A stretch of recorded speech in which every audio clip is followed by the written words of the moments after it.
I hear this question a lot when I'm out with my family or friends who aren't in advertising.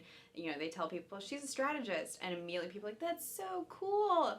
What does she do really? And it's something that I have found kind of funny because people find strategy very complicated when I start talking through, consumer research, data, analytics, going through consumer documents.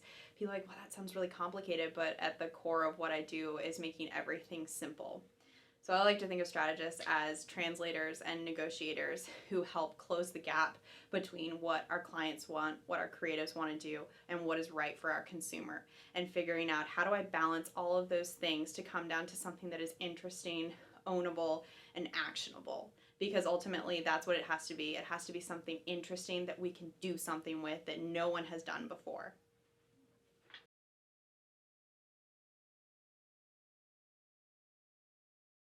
I think insights are something that you don't necessarily find.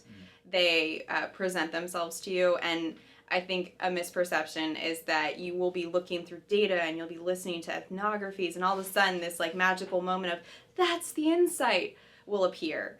And what I found is that's not true. It's really paying attention to every single detail and seeing opportunity in even the smallest things. So an insight may not be this huge groundbreaking revelation. It could be something really, really small that if you're not opening your mind and if you're not thinking of things in a different way, you could miss. So it's really about paying attention to everything and seeing possibility in everything.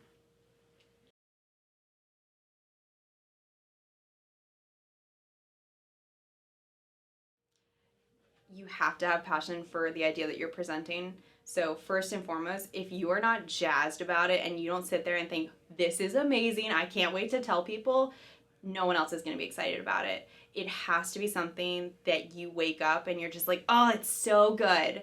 That will get people excited. But it's also how you present information.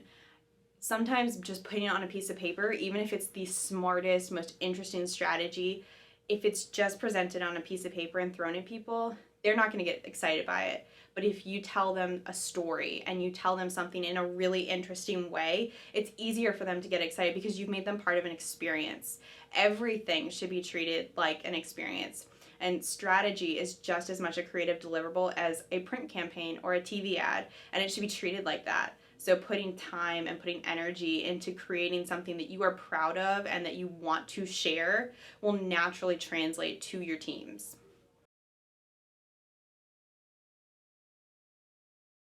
I have thought about this a lot, and you hear it with, agencies are changing with their model. The traditional ad model seems to be dying, or so they say.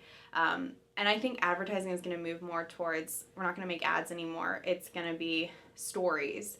I think a lot of people went to, okay, we have to make things. It's about activations. It's about making big physical things. And I was a part of that and I loved it. But what I've realized is that it's less about the form that it takes and it's more about the story. We have to stop trying to advertise to people and start telling stories that are compelling. And if that takes the form of a 6-second bumper ad, or if it takes the form of an app or a physical activation, so be it. But at the heart of it, it's about telling compelling stories that resonate with people and resonate with culture and make them want to hear more.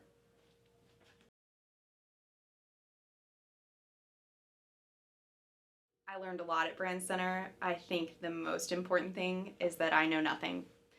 I came out of Brandcenter with the attitude of you don't know anything. You are starting from scratch, and having humility and being humble will serve you so well in this business because there are a lot of people who will pretend to know everything.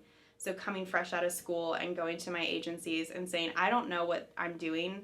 I don't know what this thing is you're asking me to do, but I want to learn. I want to figure it out. I want to get better, and staying hungry to learn. That's something that was invaluable to me, and setting the expectation that I don't know what I'm doing and I shouldn't know what I'm doing, but I can, and I can get better. And it's kept me always learning, and it's kept me constantly searching to be better.